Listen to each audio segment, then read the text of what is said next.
Bueno, muy buenas tardes. Vamos a dar comienzo a la sesión de hoy de una noche en el museo.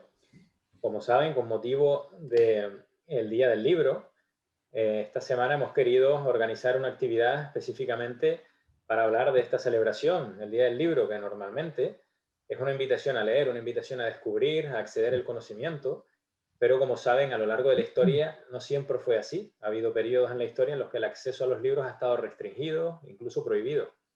Por ejemplo, los registros del archivo de la Inquisición del Museo Canario reflejan cómo se vetaba el acceso a determinados libros. La Biblioteca Canaria del Museo Canario, que es la colección más completa que existe sobre temas y autores canarios, con más de 15.000 volúmenes, incluso desde el siglo XVI, pues es un gran ejemplo de lo que podemos encontrar en nuestras instalaciones.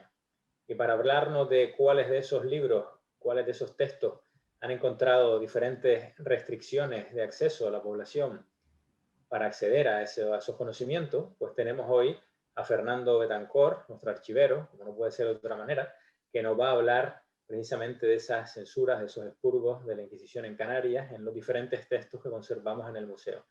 Espero que disfruten de la sesión. Pueden realizar preguntas si lo desean a través del chat. Las iremos recopilando para al final de la sesión plantearle a Fernando cualquier cuestión que deseen. ¿De acuerdo? Bueno, pues muchísimas gracias por unirse a nosotros. Fernando, adelante. Hola a todos, muchas gracias Daniel. Muy buenas tardes a todos. Bueno, como ya les he adelantado, el director del museo, hoy vamos a celebrar el Día del Libro proponiéndoles un recorrido documental a través de la historia de la censura durante la Edad Moderna. Esa historia va a tener unos protagonistas que van a ser fundamentales, como son los libros prohibidos y los libros expurgados. Y esos libros forman parte, como ya ha señalado el director, del fondo antiguo de nuestra biblioteca, un fondo que no es demasiado conocido, pero que es enormemente rico e interesante y que, por lo tanto, también merece ser puesto en valor y merece ser dado a conocer. También es verdad que relacionar el Día del Libro con la censura puede resultar un poco paradójico. De hecho, es cierto que el Día del Libro surgió con la intención de incentivar la lectura, de animar a leer. Y la censura tiene, evidentemente, un sentido completamente contrario. Es enormemente limitante y por lo tanto lo que intenta es reducir al máximo la cantidad de libros que se pueden leer. De todas maneras, como ya decían, la censura sigue estando vigente en la actualidad, no es una cosa que se produjera en el pasado y ya haya finalizado, sino que sigue vigente en la actualidad en muchos estados, en muchos países. Por ejemplo, en Estados Unidos se ha censurado y se ha prohibido algunos de los libros de Harry Potter, por ejemplo, algo que nos parecerá a nosotros un poco extraño, o incluso libros como ¿Dónde está Wally?, por ejemplo. En una ocasión también se censuró, se prohibió, porque en una de las páginas, entre esas miles de personas que aparecen en los libros de ese tipo, aparecía una mujer en topless. Evidentemente, todavía hoy en día la censura sigue existiendo y es bueno recordarlo y sobre todo reivindicar la libertad que debemos tener todos para poder leer. Precisamente voy a compartir pantalla un segundo para comenzar. Precisamente, si echamos un vistazo a algunas noticias que se han publicado en los últimos meses, de finales de 2020, podemos ver cómo en algunos lugares se critica a los sistemas autoritarios en ese afán que tienen de censurar toda la lectura, e incluso en Estados Unidos se celebra en la actualidad una semana dedicada a los libros prohibidos anualmente, con la intención de reivindicar esa libertad que debemos tener para leer. En Estados Unidos, especialmente, cada año se suelen presentar unas 300 o 400 solicitudes para quitar de la circulación, para poder prohibir unos 300 o 400 libros. Con lo cual podemos ver cómo todavía hoy en día la censura sigue estando vigente. Incluso se han abierto algunas bibliotecas de libros censurados con la finalidad de dar a conocer toda esa literatura que a medida que ha ido pasando el tiempo se ha ido prohibiendo y censurándola para hacerla accesible a todo el mundo. ¿Por qué han sido los libros censurados? Pues fundamentalmente porque es un objeto que se temía. Los libros contenían una gran cantidad de información y, como señaló en el siglo XVII el inquisidor Sandoval en el prefacio del Índice de Libros Prohibidos, los libros para ellos eran maestros mudos que, por el contrario, continuamente hablaban y enseñaban. Esa idea de que los libros contenían información, contenían conocimiento, contenían ideas que podían influir sobre todo aquel que las leía, es lo que va a traer como consecuencia que la vigilancia se estreche y se extreme con todos esos libros para intentar que siempre llegue a los lectores solamente aquello que a los estamentos de poder, a las instituciones religiosas les podía interesar en cada momento. Ese papel de maestros mudos de los libros, que ya fue reconocido en el siglo XVII, es lo que ayuda de alguna forma o contribuye a que la censura caiga constantemente contra los escritores y contra todo aquel que intente leer un libro que esté prohibido. Nosotros vamos a intentar, de alguna forma, reproducir esta tarde lo que podría ser una exposición presencial. Sabemos que es prácticamente imposible porque, evidentemente, en una exposición no solo influyen los objetos que se muestran, sino también el contexto, el ambiente, los colores de las salas. Es decir, siempre hay muchos elementos externos que ayudan a disfrutar del acto de visitar una exposición. Pero como nos ha tocado esta realidad virtual, pues vamos a intentar realizar un recorrido a través de 3 salas en las que vamos a tratar de presentar un aspecto determinado de esa historia de la censura durante la Edad Moderna. La primera sala va a estar dedicada a la censura propiamente dicha, la segunda a los libros expurgados y la tercera a los libros prohibidos.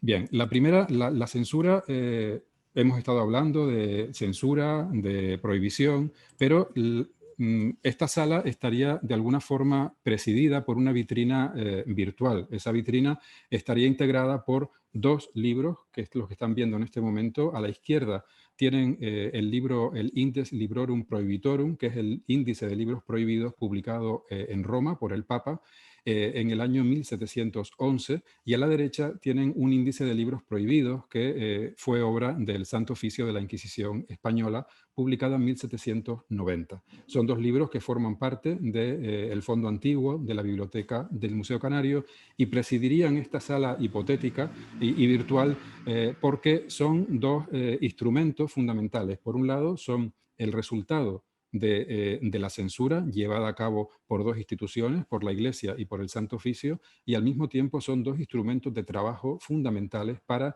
controlar todas las obras, todos los escritos, todos los libros que circulaban en un momento determinado, en este caso en el Reino de Castilla y en todo el orbe católico en lo que se refiere al índice de Roma.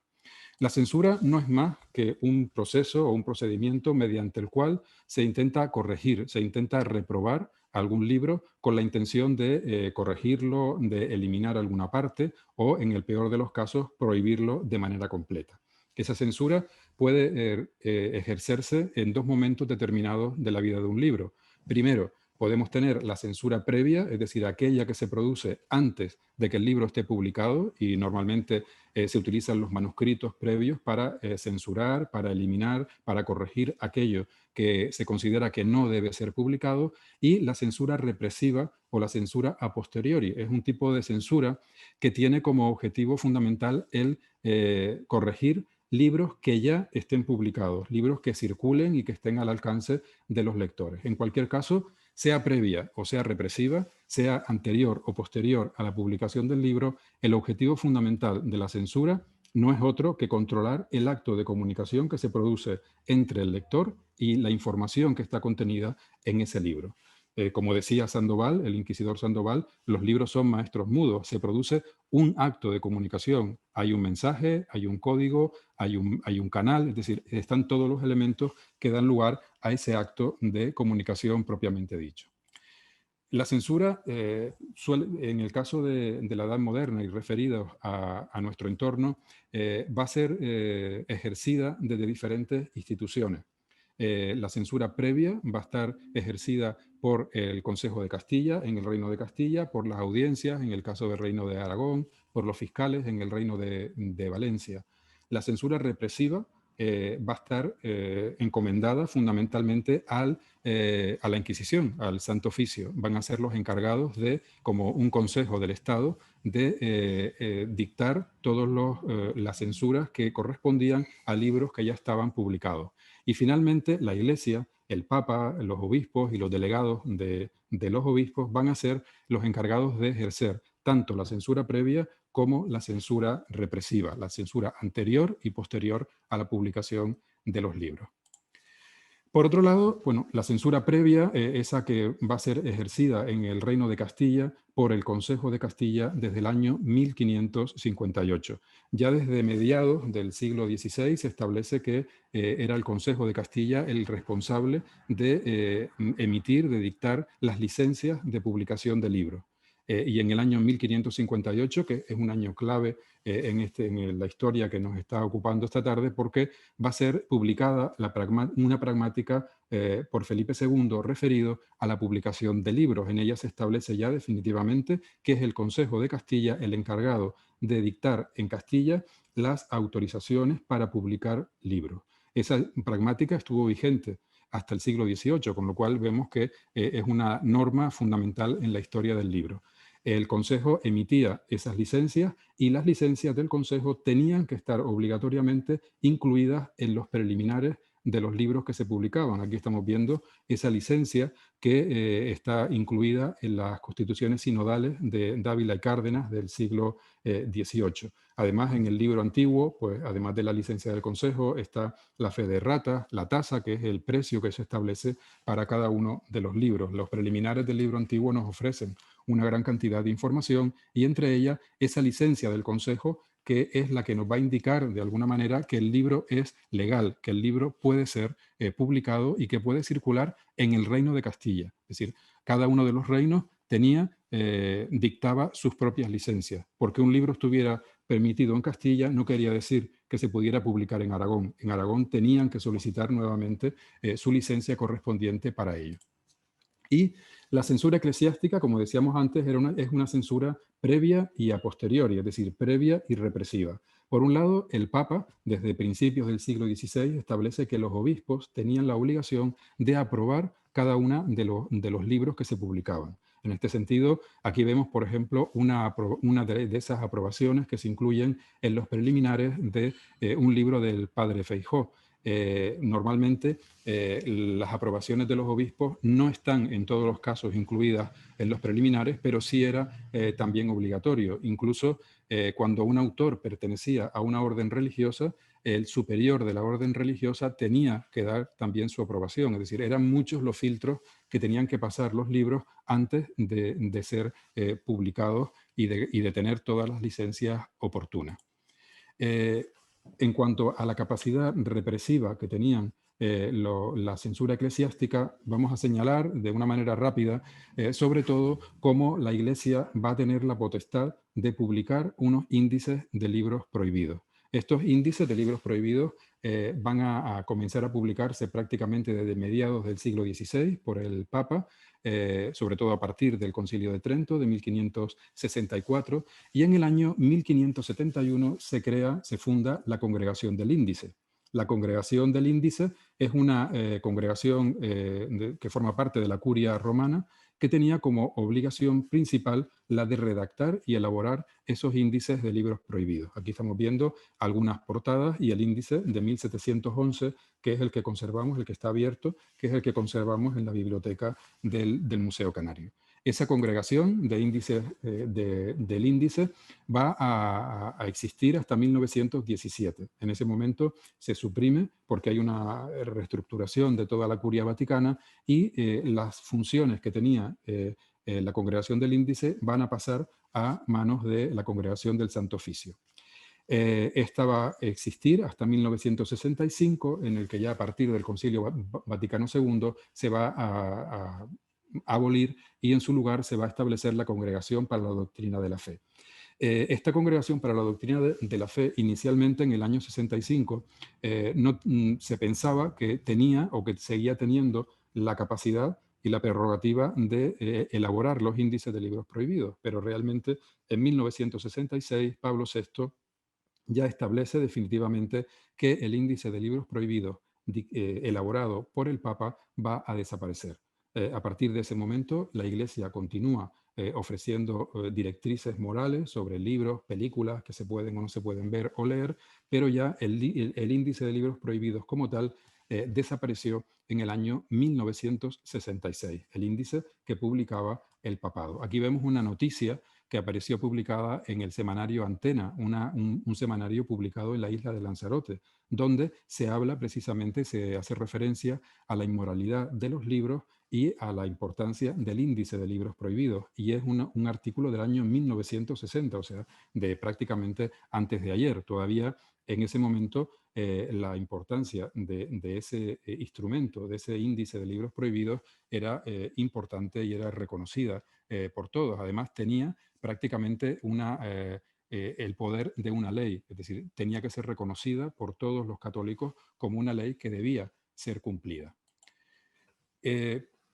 Precisamente la censura eclesiástica a posteriori va a censurar un personaje que está muy vinculado con el museo, como fue el doctor Chil y Naranjo. El doctor Chil empezó a publicar en la década de los 70 los estudios históricos, climatológicos y patológicos de las Islas Canarias, y en 1876 el obispo Urquinaona va a excomulgar su obra por considerarla, bueno, un seguidor de Darwin y por lo tanto no seguir las directrices de la Iglesia. Vemos cómo el papel y la actividad censora de la Iglesia va a ser bastante habitual y constante durante todos los siglos, prácticamente hasta la finalización o la abolición del índice de libros prohibidos en 1966.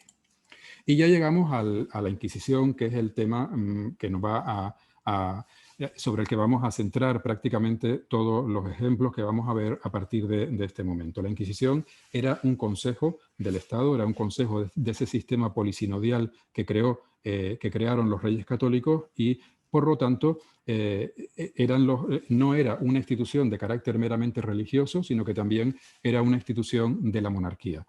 La Inquisición desarrolló una actividad censora enormemente importante en el Reino de Castilla y en los territorios hispanos durante más de 3 siglos. Su actividad censora comenzó aproximadamente en 1521 y no concluyó hasta 1834, el momento en el que va a ser abolido el Tribunal Español.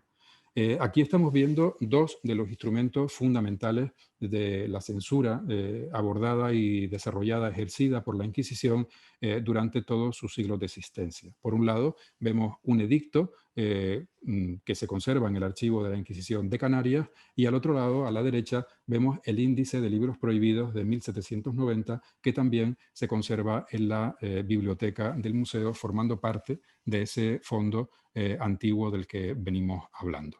Los edictos se publicaban de una manera periódica, eran publicados de manera solemne por el inquisidor general y en ellos aparecían reflejadas pues, unas listas enormes habitualmente de los libros que iban siendo censurados y que iban siendo prohibidos o expurgados por el Santo Oficio.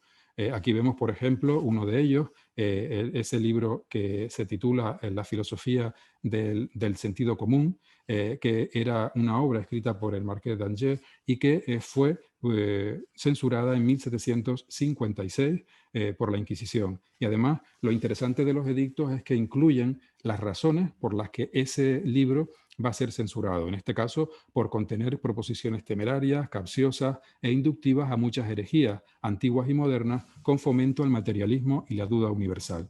Es interesante porque normalmente en los índices de libros prohibidos no aparecen las causas de la censura, pero en los edictos sí aparecen y por lo tanto son una fuente de gran valor para conocer las razones exactas por las que cada libro va a ser censurado. Los índices de libros prohibidos serán el otro gran instrumento y gran producto de la censura desarrollada y ejecutada por la Inquisición. En este caso estamos viendo los 9 índices de libros prohibidos que publicó la Inquisición a lo largo de toda su trayectoria. El primero en 1551 y el último en 1790. Como ven, hay 3 libros prácticamente en cada uno de los siglos. El del año 1559 podemos decir que es uno de los más significativos porque en ese momento se incluyeron una gran cantidad de libros en el índice y es en el momento que es importante también porque ya toda la población y todos los sectores, todos los grupos se van a dar cuenta de la importancia que tiene ese índice de libros prohibidos en España, ya que no solamente afectaba a los lectores, a los autores, sino también a los libreros. Los libreros, por ejemplo, se van a sentir muy afectados por este índice, porque es a partir de este momento cuando empiezan a notar que va a tener repercusiones en el negocio que ellos llevaban y que por lo tanto la venta de los libros iba a disminuir a partir de la publicación de esos índices de libros prohibidos. En el año 632, por ejemplo, se publicó otro índice y a continuación, 8 años más tarde, en 1640, se publicó otro.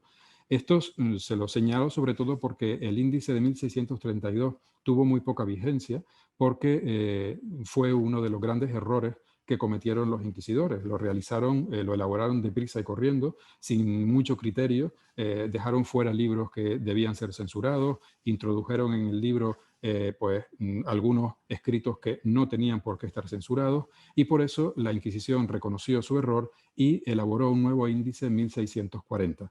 Ese índice ya sí tenía un criterio mucho más centrado y estuvo vigente durante más de 60 años. Es uno de los libros, de los índices de libros prohibidos que más vigencia tuvo a lo largo de todo el tiempo. Y el último, el de 1790, es un índice también importante, sobre todo porque fue publicado un año después de la Revolución Francesa y recogía todas las censuras que se habían desarrollado contra los escritores de la Ilustración, con lo cual es un índice bastante largo donde hay miles de obras y de autores censurados. ¿Sobre quién recae toda esta censura represiva y esa censura previa? Pues va a recaer sobre todos los agentes que participan del mundo del libro, es decir, prácticamente todas las personas, toda la población. Los autores van a ver que sobre todo tenían que tener mucho cuidado e hilar muy fino con todo lo que escribían para que no cayeran bajo las redes de la censura. Los lectores van a ver muy mermado toda su capacidad para leer. La Inquisición, por ejemplo, permitía o concedía licencias para leer libros prohibidos a determinadas personas, pero evidentemente no era muy habitual que lo hiciera y lo hacía solo con personas que tenían una cierta posición social o una actividad intelectual que les requería en la consulta de todos esos libros. Los libreros y los impresores van a verse muy afectados porque era una manera de reducir las ganancias en su propio negocio, vendían menos libros, imprimían menos libros y por lo tanto sus ingresos se reducían. Y los comerciantes van a ver cómo, sobre todo los comerciantes de larga distancia, los que traían libros, por ejemplo, a Canarias desde Europa, desde la península, también van a ver cómo la Inquisición va a caer siempre sobre ellos. Cuando llegaba un barco a los puertos canarios, los que traían los libros, los propietarios de los libros o los que recibían esos libros tenían que presentar una lista con todos los libros que habían traído para ver cuál de ellos podía ser censurado o ya estaba prohibido para evitar que circularan entre la población de las islas. Siempre el control ejercido por la Inquisición va a ser constante y los libros van a ser uno de los ámbitos sobre los que más actuación van a tener, sobre todo durante el siglo XVIII. Bien, la segunda de las salas, ya hemos pasado a la segunda sala, vamos a dedicarla a una de las formas en las que se va a verificar o llevar a cabo de una manera gráfica esa censura. Es la sala que vamos a dedicar a los libros expurgados. Esta sala va a estar presidida por esta vitrina también virtual, donde hemos incluido una obra de Justus Lipsius, un escritor, un autor neoestoico del siglo XVI, aunque el libro que estamos viendo corresponde a una edición del siglo XVII que se conserva tal cual la ven ustedes, con esos tachones, en la biblioteca del Museo Canario, en el fondo antiguo del Museo Canario. Los expurgos podían ser, es decir, las correcciones que se van a realizar sobre libros ya publicados, podían ser de diferentes alcances y de diferentes tipos. Por ejemplo, una de las más ligeras, podríamos decir, es la que se realizó sobre la obra de Cervantes, sobre el Quijote. En el Quijote, Cervantes realmente no tuvo nunca muchos problemas con la Inquisición, pero en el Quijote, en el capítulo 36 de la segunda parte, sí los censores localizaron una frase que consideraron que podía ser, de alguna forma, algo errónea y que podía inducir al error a los lectores. Esa frase es: y advierta Sancho que las obras de caridad que se hacen tibia y flojamente no tienen mérito ni valen nada. Esa frase aparece incluida en el índice de libros prohibidos como una de las frases que hay que eliminar de todos los Quijotes que fueran publicados en torno a principios ya del siglo XVII. Realmente se eliminó esa frase de todas las ediciones del Quijote que se producen ya desde 1616 prácticamente, y de hecho el ejemplar que están viendo es de 1888 y todavía esa frase no aparece incluida en esa edición. Realmente la frase fue recuperada y fue incluida en el Quijote prácticamente a partir de los últimos años del siglo XIX y ya, por supuesto, en el siglo XX. Aquí estamos viendo una de las maneras más habituales de ejercer o de verificar el expurgo, que era tachando con tinta muy oscura todas aquellas líneas, aquellas palabras, aquellos párrafos que se consideraban perniciosos, que se consideraban erróneos. Esta es la obra que veíamos en la vitrina virtual del principio, la de Justus Lipsius de Constancia, que fue publicada en 1615 y que la conservamos en el Museo Canario con esos tachones, con ese expurgo realizado a partir de la aplicación de tinta. Si se fijan, el expurgo no solo afecta al cuerpo del texto, sino que también eran expurgadas las anotaciones marginales, había que expurgar los índices, los prefacios, los prólogos, las dedicatorias, es decir, todo el libro completamente podía ser objeto de expurgo en un momento determinado. El libro seguía circulando, podía ser leído, pero siempre que tuviera esas partes, esos fragmentos tachados y eliminados. Aquí estamos viendo Las décadas de Tito Livio. Es una obra que fue publicada en el siglo XVI y que en ella se emplea otra manera diferente de llevar a cabo el expurgo. Si antes veíamos que se tachaban, en este caso lo que se hace es pegar una hoja en blanco sobre la página que se quiere eliminar. Fíjense en toda esta zona donde está esa mancha, pues allá está precisamente reflejada, está pegado ese papel que cubre el texto que se quería eliminar. Además, si pueden fijarse también, hay una gran mancha sobre esa página porque el expurgo, además de ejercer violentamente una eliminación del texto original de la obra, también influye negativamente en la conservación de los libros. Por un lado, las tintas pueden perforar el papel, pueden transferirse de una página a otra. Estas hojas que se pegan pues pueden crear un ambiente bastante contrario a la conservación. Las gomas, todos los pegamentos que se emplean pues van a transformar los enlaces de la celulosa y van a hacer quebradizo el papel, van a manchar el papel, con lo cual en el expurgo no solo hay que mirar ese aspecto intelectual, sino también las repercusiones que tiene en la conservación de cada uno de los documentos. Los libros expurgados solían tener, como pueden ver en la parte inferior de la imagen, una certificación de que ese libro había sido expurgado. Era una garantía para que el propietario no tuviera ningún tipo de problema con la Inquisición. Aquí vemos, por ejemplo, otros dos ejemplos de libros conservados en el museo que tienen en sus portadas incorporadas esas certificaciones de que el expurgo, de que esa corrección se había llevado a cabo en un momento determinado, uno en 1717 y otro en 1737.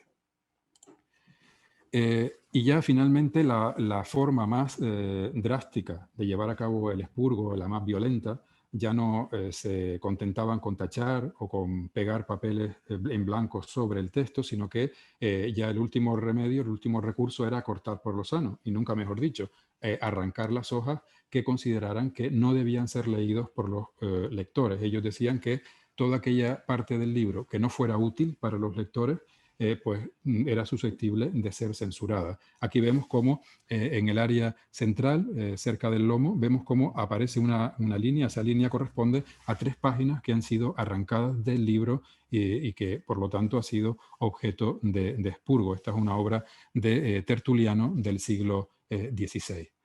Y Voltaire, por supuesto, fue otro de los escritores, como veremos después, malditos para la Inquisición y para la Iglesia en general, e incluso para las instituciones civiles francesas, que lo censuraron en muchas ocasiones.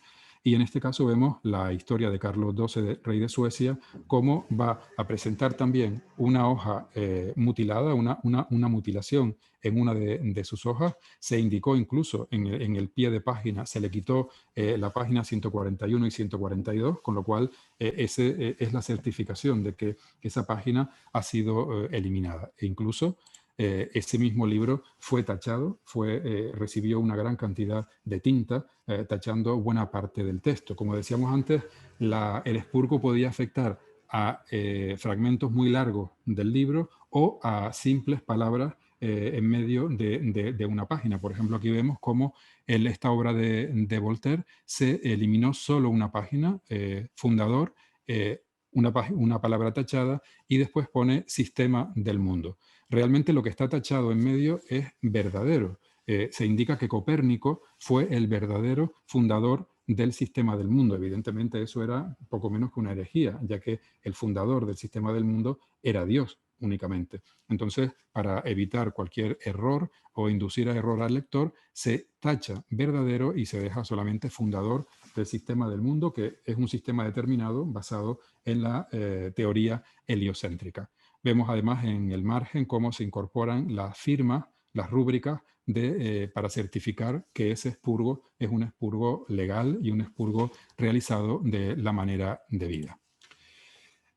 Cuando un libro se expurgaba, normalmente en la siguiente reimpresión se solía eliminar la parte que había sido tachada o que había sido arrancada, y en la portada se solía indicar que esa nueva edición ya había sido realizada con el expurgo de la Santa Inquisición. De esta manera ya el libro se garantizaba poder circular libremente, y los autores no tenían ni 2 impresores, ningún tipo de problema legal porque el libro estuviera circulando. Incluso en ese recorte que ven en la parte inferior, es un recorte del índice de libros prohibidos de 1790, donde se indica que parte de ese lunario perpetuo de Jerónimo Cortés va a tener que ser censurado.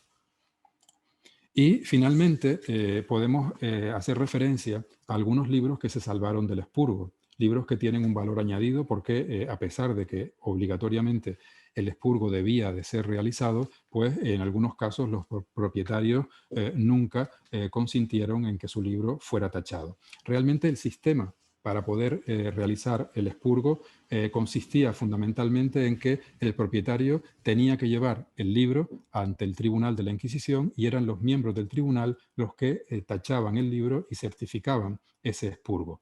Eso ocurrió durante los primeros siglos de la Inquisición. Al final, ya en el siglo XVIII, se permitía que los propios autores, se confiaba en que los propios propietarios pudieran realizar el expurgo por sí mismos. Y en ese momento es cuando, bueno, podía darse el caso de que no realizaran el expurgo de la manera debida. En este caso vemos esa cronografía de Tornamira, de un escritor, de un autor navarro, que en el siglo XVI publicó un libro en el que se incluían toda una serie de vaticinios fundados o basados en los eclipses que se iban a producir durante un periodo de tiempo bastante largo.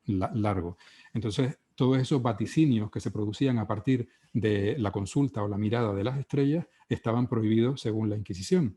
Y por eso todos esos vaticinios tenían que ser tachados en el libro. ¿Qué sucedió? Que la cronografía que conservamos en el Museo Canario no fue tachada en ningún momento y la conservamos intacta, algo que le da un valor añadido al libro. Pero, por ejemplo, si ven el libro, la página que podemos ver a la izquierda, a la derecha, perdón, vemos cómo el libro sí presenta esos tachones. Es un libro que se conserva en la Biblioteca Digital de Navarra y que podemos ver las 2 páginas, la página intacta que es la que conservamos en el museo, y la página con ese expurgo, que es la que se conserva en Navarra. Estos libros que nunca se expurgaron y que se salvaron son importantes porque sirven para completar esos textos que con los tachones es imposible muchas veces leerlos, y por lo tanto son una fuente importante para conocer qué tipo de textos eran los que van a ser eliminados por la censura inquisitorial a lo largo de esos siglos en los que estuvo funcionando. Fíjense cómo además siempre se incluyen los autores en el índice de libros prohibidos. Aquí está Tornamira, que pone su cronografía en Pamplona 1585. Corríjase, como en el expurgatorio de 1747. Remiten a un índice anterior donde se indicaba todas esas partes que tenían que ser tachadas. Una vez que un libro se examinaba y se expurgaba, pues evidentemente podía seguir circulando y podía ser leído por cualquiera. Ahora bien, cuando el libro, la cantidad de errores que tenía era excesiva, lo que se decidía era prohibir el libro. El libro ya no podía circular, no podía continuar siendo propiedad de sus antiguos dueños y tenía que ser entregado obligatoriamente ante el tribunal. Era el tribunal el que recogía esos libros, unas veces, como veremos después, lo destruía y otras veces no lo hacía, con lo cual, bueno, gracias a eso han llegado muchos de esos ejemplares hasta nosotros. Precisamente de esos libros prohibidos por completo es donde ya nos vamos a ocupar en esta tercera parte, en esta tercera sala de nuestra visita virtual. Por supuesto que si hay un autor que tiene que presidir una vitrina en una exposición virtual o presencial relacionada con los libros prohibidos, sin duda ese autor no es otro que Maquiavelo. Maquiavelo fue un autor prohibidísimo por la Inquisición y por la Iglesia. Se consideraba un autor absolutamente impío, ateo, era prácticamente como nombrar el demonio para la Iglesia y para la Inquisición. Aquí estamos viendo uno de sus libros, una de sus obras publicadas el último año del siglo XVI. Además, incluso se llegaron a prohibir todas las obras que introdujeran comentarios sobre algún texto de Maquiavelo, no solamente los textos de Maquiavelo, sino aquellas obras en las que se comentaba la obra escrita por Maquiavelo. Maquiavelo era un autor que criticaba la vida disoluta de los prelados, por ejemplo, que criticaba cómo la Iglesia, cómo los estados utilizaban a la Iglesia y a la religión para conseguir sus objetivos, y por lo tanto era un autor bastante subversivo y heterodoxo, y por lo tanto va a ser constantemente combatido por la Iglesia y por la Inquisición en todo momento. Y tanto es así que cuando se concedía a los lectores licencias para leer libros prohibidos, siempre se hacía la advertencia de que podían leer cualquier libro prohibido excepto las obras de Nicolás Maquiavelo. Por lo tanto, vemos cómo se consideraba un autor absolutamente proscrito, prohibidísimo, por ese carácter hereje, ateo e impío que se lo solía dar. En el archivo de la Inquisición de Canarias contamos con un número considerable de licencias de libros prohibidos. Son licencias que otorgaba la Inquisición porque tenía una función delegada del Papa. Realmente el Papa era el único autorizado para conceder licencias para leer libros prohibidos, pero le concedió una prerrogativa especial a la Inquisición española para que pudieran dictar este tipo y conceder este tipo de licencias, de la que vemos aquí una de ellas. Normalmente se concedían licencias de libros para leer libros prohibidos a personas de alta posición social y a intelectuales y a religiosos que se suponía que tenían que leer libros prohibidos para desarrollar su trabajo intelectual.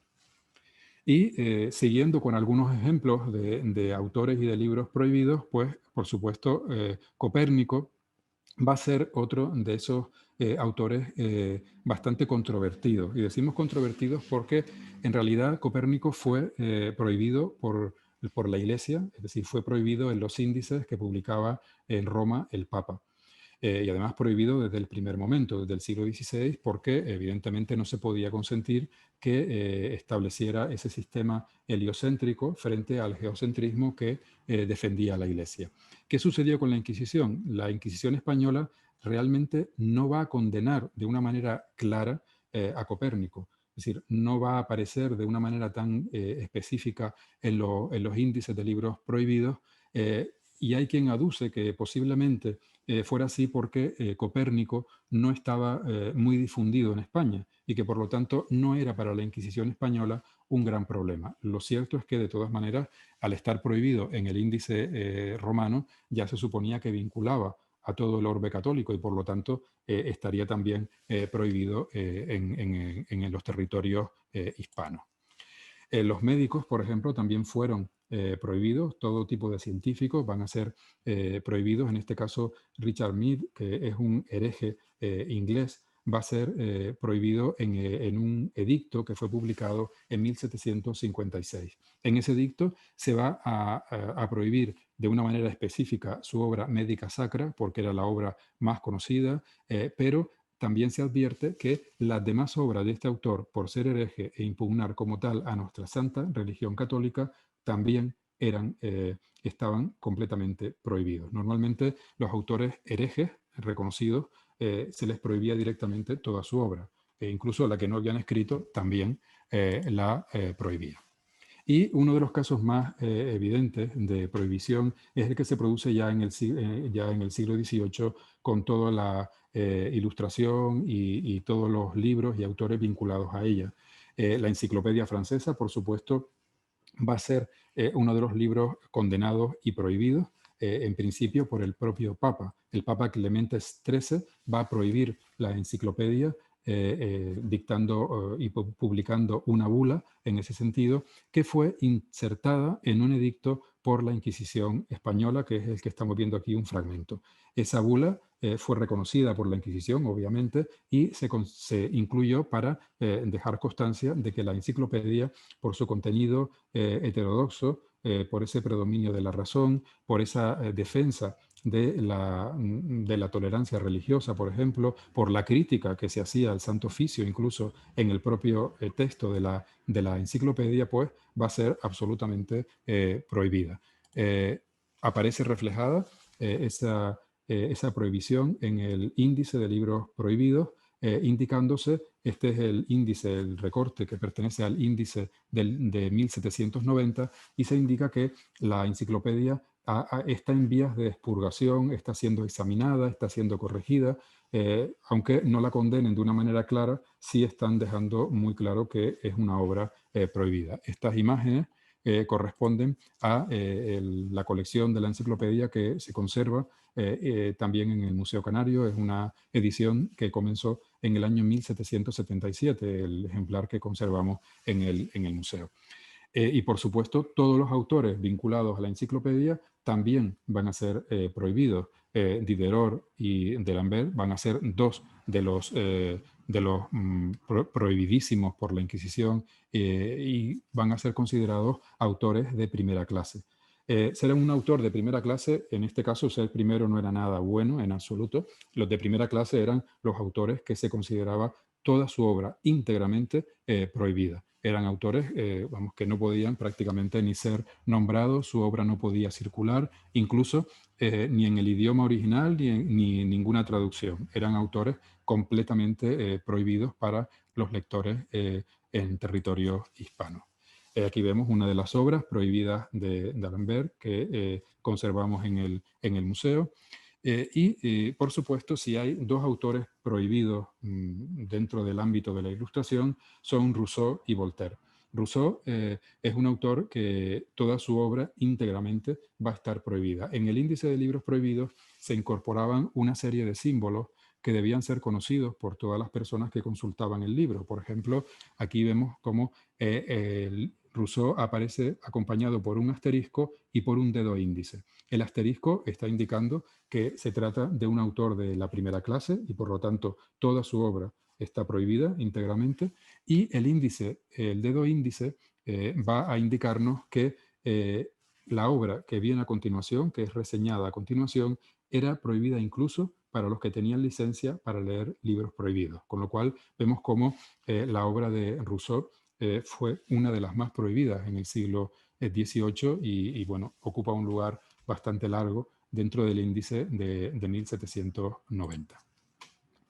Voltaire va a ser otro de los autores prohibidos. Ahí vemos nuevamente los dos símbolos, el asterisco y el índice, cómo van a prohibir toda su obra. Lo que ocurre es que con Voltaire pasaba algo muy especial. Voltaire muchas veces no firmaba sus libros, aparecían sin autor, muchas veces incorporaba algún seudónimo y despistaba bastante a los censores y a los inquisidores. Entonces, en los edictos lo que van a hacer es hacer referencia de manera general a toda su obra. Entonces, ellos en el edicto incluyen las obras, están prohibidas, las obras del señor Voltaire impresas en Ginebra, en Dresde, en Leipzig, en Ámsterdam, en Londres y en otros lugares en más o menos tomos, por contener proposiciones respectivas heréticas, erróneas y demás. Entonces, y se previene que la prohibición de estas obras debe entenderse aún para aquellos que tienen licencia para leer libros prohibidos. Es decir, no incluyen ninguna obra, ningún título específicamente, sino que van a prohibir la totalidad de su producción. Muchas veces los escritores no incluían los nombres, sus nombres como autores en los libros para no llamar la atención de los inquisidores. Si la primera obra de Voltaire había sido prohibida, posiblemente el resto de las obras también iba a ser prohibida. Entonces, para evitar que hubiera una sucesión de prohibiciones, los autores lo que hacen es no incorporar el nombre y así a lo mejor pasan desapercibidos y consiguen que su obra pueda circular, aunque normalmente no lo van a conseguir, sobre todo en el caso de Voltaire y de Rousseau, por ejemplo. Y esa prohibición de Voltaire llegó incluso a Canarias. En Canarias se conservan algunos expedientes, como vemos aquí una portada de uno de los expedientes que conservamos en el archivo de la Inquisición, donde se está intentando localizar un ejemplar de la obra La Zaira de Voltaire que han oído los inquisidores que está circulando en Gran Canaria. Evidentemente, se abre todo un procedimiento para intentar localizar esa obra porque son conocedores de que Voltaire es un autor absolutamente prohibido. Y en el siglo XIX, en 1828, se publicó en La Laguna, en Tenerife, una traducción de una instrucción pastoral publicada en Francia en la que se anunciaba la nueva edición de una obra completa de Voltaire y Rousseau, para que todos estuvieran pendientes y atentos por si veían algún ejemplar para que supieran que era una obra prohibida, con lo cual la fama de Voltaire, o la mala fama que le dieron a Voltaire y a Rousseau, llegó incluso hasta las Islas Canarias en el siglo XVIII y por supuesto también en el siglo XIX. Y si seguimos en Francia, lógicamente la Revolución Francesa generó toda una serie de libros, de pasquines, de manuscritos que también van a ser difundidos y divulgados prácticamente por todo el mundo. En este caso hemos traído un documento que es enormemente interesante y significativo porque se trata de una serie de manuscritos, de textos en los que se reproducen los derechos del hombre que fueron dictados o que emanaron del espíritu de la Revolución Francesa en 1789. Y lo más significativo de todo es que esos escritos fueron requisados por la Inquisición en las islas de Lanzarote y Fuerteventura en 1789 y 1790, es decir, el mismo año en el que se produjo la Revolución Francesa. Eso nos está indicando lo rápido que se divulgaban las ideas y cómo llegaban a lugares bastante lejanos. Realmente estos derechos del hombre, estos manuscritos, llegaron a Canarias y venían de paso. En realidad, su destino final era América, para trasladar todas las ideas revolucionarias francesas al continente americano. Lo que ocurre es que tuvieron la mala suerte de que fueron requisados en Fuerteventura y Lanzarote y hoy en día se conservan y se conservan en el archivo de la Inquisición, en el Museo Canario, formando parte de ese expediente en el que se investiga quién ha traído a esas islas estos documentos tan perniciosos, no solamente para el ámbito religioso, sino sobre todo para el ámbito civil, ¿no? Para el poder establecido en aquel momento en los territorios hispanos. Y la magia va a ser otro de los elementos habitualmente prohibido por la Inquisición. Realmente existía en los índices de libros prohibidos, a partir del tercer índice de libros prohibidos, del que se publicó en 1583, ya se incluyeron en el prefacio de esos índices una serie de reglas que trataban de explicar a todo aquel que lo leyera las razones por las que los libros eran prohibidos y qué libros y qué temáticas iban a estar prohibidas. En la regla novena se incorporaba, pues se afirmaba que todos los libros de magia, de nigromancia, de cartomancia, es decir, todas las mancias habidas y por haber, van a estar absolutamente prohibidas, y también la adivinación a través de los astros, de la que hablábamos antes, también va a ser prohibida por la Inquisición. Aquí precisamente estamos viendo una de los documentos más célebres quizás del archivo de la Inquisición de Canarias, que es ese libro de magia, esa clavícula Salomonis, que va a ser requisada por la Inquisición en el año 1527. A principios del siglo XVI, fue localizado esta copia de la clavícula Salomonis, esta copia manuscrita, y gracias a que forma parte de ese archivo inquisitorial, pues en la actualidad podemos tener constancia de uno de los libros prohibidos por la Inquisición y por la Iglesia a nivel general, y del que se conservan realmente muy pocos ejemplares. Es bastante extraño encontrar un libro de magia del siglo XVI y mucho menos una copia manuscrita, y forma parte del archivo inquisitorial canario. Pero por supuesto estaba absolutamente prohibida. Y aquí volvemos a ver esa cronografía de Tornamira, ese libro que se publicó en el siglo XVI, en el que se incorporaban toda una serie una sucesión de los eclipses que se iban a producir o que se suponía que se iban a producir desde 1585 o 1590 hasta 1610. A lo largo de todos esos años se iban a ir sucediendo una serie de eclipses, y esos eclipses iban a dar lugar a unas consecuencias, a naufragios, a muertes, es decir, a toda una serie de catástrofes que se vinculaban con el surgimiento, con cada uno de estos eclipses. Entonces, todas esas premoniciones que se hacían, todos esos vaticinios, estaban enormemente perseguidos por la Inquisición. Normalmente había dos tipos de repertorios: los repertorios anuales, es decir, se decía, pues hay un eclipse en 1590 y ese eclipse va a producir tales consecuencias. Entonces, ese libro normalmente no se prohibía porque correspondía solamente a un año, y su etapa vital, ¿no? Su recorrido vital era bastante corto.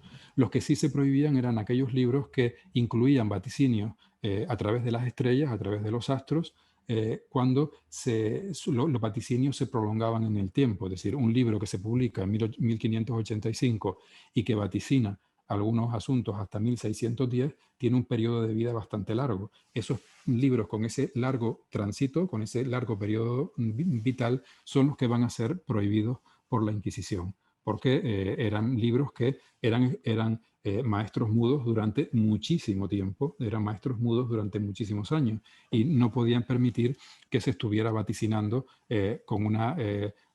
con tanto tiempo de separación desde la publicación del libro. Esta es la cronografía que decíamos que se conserva sin expurgar en el Museo Canario.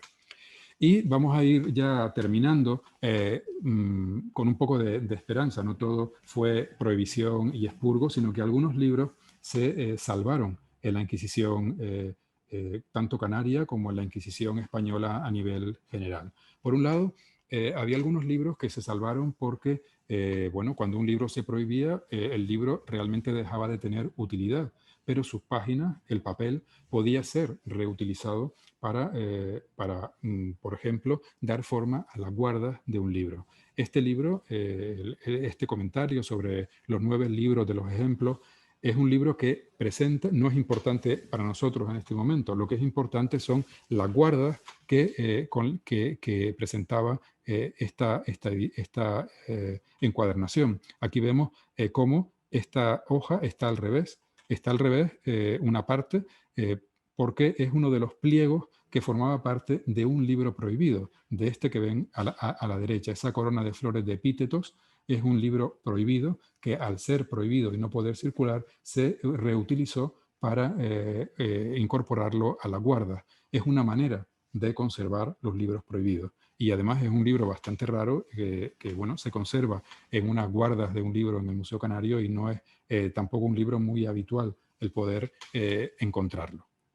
Y por supuesto que muchos libros se salvaban y otros libros se quemaban. Se quemaban una gran parte de los libros, se destruían una gran parte de los libros prohibidos a través del fuego. Lógicamente, en el archivo inquisitorial canario hay algunas, pocas, pero hay algunas referencias a la quema de libros, sobre todo en el siglo XVI. Pero lo cierto es que muchos libros, como decíamos, también se salvaban. ¿Por qué se salvaban esos libros? Pues sencillamente porque los libros prohibidos tenían que ser entregados a la Inquisición. Los que eran prohibidos del todo tenían que ser entregados al tribunal.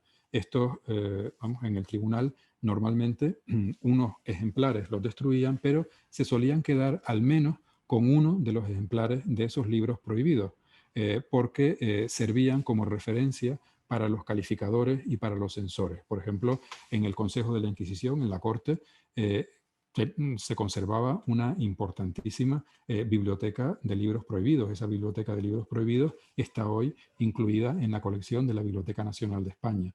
Y también en el caso de Canarias, en el siglo XVI, por ejemplo, cuando fue visitado el tribunal por los visitadores que venían de inspección habitualmente a inspeccionar los tribunales y demás, cuando describen el archivo de la Inquisición, lo que dicen es que en una parte de ese archivo se conservaba una buena parte de los libros prohibidos que habían sido requisados por la Inquisición, con lo cual esos libros se conservaban y es lo que ha hecho posible que, por supuesto, hayan llegado hasta nosotros. Por un lado, se conservaban estos libros requisados por el tribunal, pero también se van a conservar porque muchos propietarios, muchos que eran dueños de los libros, nunca lo llevaron al tribunal. Los conservaban, los escondían, los guardaban en cofres perfectamente cerrados para que nunca fueran descubiertos y gracias a eso, pues en la actualidad podemos conservar, por ejemplo, en la biblioteca del Museo Canario, algunos de esos libros que fueron prohibidos y se salvaron de la destrucción. Y vamos a terminar ya con precisamente con la misma cita que empezamos. Si precisamente los libros en el siglo XVII eran temidos como maestros mudos porque continuamente hablaban y enseñaban a todas horas y eso era considerado algo pernicioso, hoy en día lo que podemos hacer es de alguna manera sentirnos felices y contentos porque precisamente los libros sean maestros mudos, que estén constantemente hablando y nos enseñen a todos a todas horas. Es un ejemplo de cómo cambian los tiempos y cómo efectivamente ya hoy la prohibición de libros, por lo menos en el caso de nuestro entorno más inmediato, está superado afortunadamente. Bueno, muchísimas gracias por su atención. Espero que de alguna manera esa forma de plantear esa especie de exposición de carácter virtual pues haya servido un poco de aliciente para poder seguir la visita. Y si quieren, bueno, podemos ver las preguntas y qué ha suscitado la... Muchas gracias, Fernando. La verdad que ha sido apasionante. Muchas gracias por compartir tu experiencia. Tenemos un par de preguntas. Vamos a proceder a plantearlas. Por ejemplo, ¿qué le ocurría a quien sin licencia tenía un libro prohibido? Nos lo pregunta María de los Ángeles Castellano. Sí, normalmente los que tenían libros sin tener licencia se exponían a dos cosas. Por un lado, a una pena de excomunión mayor, siempre, porque cometían un acto que era ilícito y habitualmente también solían tener una pena pecuniaria. Normalmente la Inquisición casi siempre acompañaba todas sus penas y todos sus castigos con penas pecuniarias, con la entrega de una cantidad de dinero para, de alguna manera, sanear sus propias arcas a través de ese delito que se había cometido. Pero lo más grave era la excomunión mayor que siempre recaía sobre las personas que tenían libros prohibidos. Bien, nos pregunta Eva Martín si había inquisidores especializados en censura literaria o igual estaban censurando que participando también en juicios contra conversos, etc. si había inquisidores especialistas en... Especializados en la censura, o Ujú. cualquier inquisidor podría al mismo Sí, tiempo participar en un juicio que censurar publicaciones. sí. Normalmente, lo que pasa es que esto es verdad que no lo hemos incluido. En la Inquisición había unos ministros que eran los calificadores, que eran los encargados de realizar toda esa actividad censora. Es decir, normalmente eran personalidades del mundo de la religión que tenían unos conocimientos, se les consideraba intelectualmente válidos para realizar todo ese tipo de expurgos. Los inquisidores normalmente no realizaban los expurgos, sino que eran los calificadores, por lo menos en el ámbito de la Inquisición. Por ejemplo, en el ámbito del mundo civil, con respecto al Consejo de Castilla, también solían ser religiosos, miembros de las Reales Academias, de las Academias de Historia y demás, eran los que se encargaban de censurar y de calificar y de localizar todo aquello que tenía que ser eliminado de los libros. Por ejemplo, Viera y Clavijo actuó durante un tiempo como censor. La Academia le enviaba los manuscritos para que él censurara e indicara su opinión sobre los libros. Pero sí había un ministro inquisitorial que era el calificador, el que estaba encargado, estaba especializado de alguna forma en censurar todos esos libros prohibidos. Y nos pregunta también Eva Martín al respecto si se prohibía tanto el original como las posibles traducciones que pudiera haber, si los censores, los inquisidores dominaban diferentes lenguas. Sí, normalmente prohibía, cuando se prohibía una obra original en francés, por ejemplo, normalmente todas sus traducciones también eran prohibidas. Como la censura la ejecutaban normalmente personas que tenían conocimientos y además había, en los casos en los que había que censurar una obra en otro idioma, se localizaba aquella persona que supiera de ese idioma y que estuviera preparada para desarrollar y para poner en práctica ese expurgo. Pero sí, se censuraba tanto la obra original como las traducciones, siempre. De acuerdo, bueno, y por ir terminando, ¿existía alguna manera por la cual los escritores encontraran la forma de esquivar a la censura? ¿Había alguna posibilidad o cómo se podía intentar? Sí, la única forma que tenían era no poniendo normalmente sus nombres en los libros. Por eso muchos de los libros de Voltaire y de Rousseau, sobre todo de Voltaire, que era especialista en utilizar seudónimos, por ejemplo, en no firmar sus libros, era una táctica que seguían para desviar la atención de los inquisidores. Si veían en un libro que estaba escrito por Voltaire, pues efectivamente lo iban a sancionar sobre la marcha, pero si veían que no tenía autor, podía pasar un poco más desapercibido. De todas maneras, también es verdad que había una norma en la Inquisición y es que todos los libros anónimos tenían que ser prohibidos porque se los consideraba sospechosos.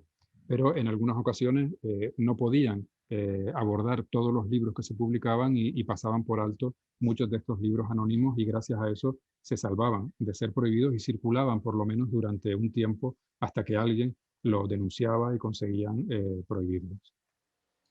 Y por ir cerrando el turno de preguntas, Natalia nos pregunta si nos podrías decir algo acerca de la Inquisición y de la Biblioteca del Vaticano. Yo realmente sobre ese tema no sé exactamente. La Inquisición romana es una Inquisición distinta a la Inquisición española. De la Inquisición española sí había bibliotecas. En el Escorial, por ejemplo, se conservaban muchos libros prohibidos a partir de la época de Felipe II, que era un gran aficionado a la magia y tenía muchos libros prohibidos. Los reyes, los monarcas españoles consiguieron una colección de libros prohibidos bastante importante en el Escorial. Una parte de esa colección creo que en la actualidad está siendo reclamada por la Biblioteca Nacional de España, pero con respecto a la biblioteca romana, la verdad es que no tengo mucha idea, pero lo buscaré, lo buscaré. Fernando, muchísimas gracias, enhorabuena por la ponencia. También te transmito las felicitaciones de parte de los participantes a través del chat. Recuerden que este domingo tenemos también otra actividad virtual en el Museo Canario, una visita en familia virtual, en este caso un cuentacuentos para toda la familia, con motivo también de la celebración del Día del Libro esta semana. Sin más, nos despedimos, les agradecemos que hayan estado con nosotros hoy, les invitamos a seguir conectados para participar en las diferentes actividades de las próximas semanas. Estén atentos a través de nuestra web, de las redes sociales, y bueno, cualquier propuesta, etcétera, pues saben que estamos agradecidos de que nos la hagan llegar para seguir adecuando nuestra actividad a su preferencia. Gracias de nuevo, esperamos que hayan disfrutado. Saludos y saludos también a Silvia, que nos ha acompañado hoy con la interpretación de la lengua de signos. Fernando, enhorabuena de nuevo, nos vemos pronto. Vale. Bueno, muchas gracias a todos y gracias a Silvia también.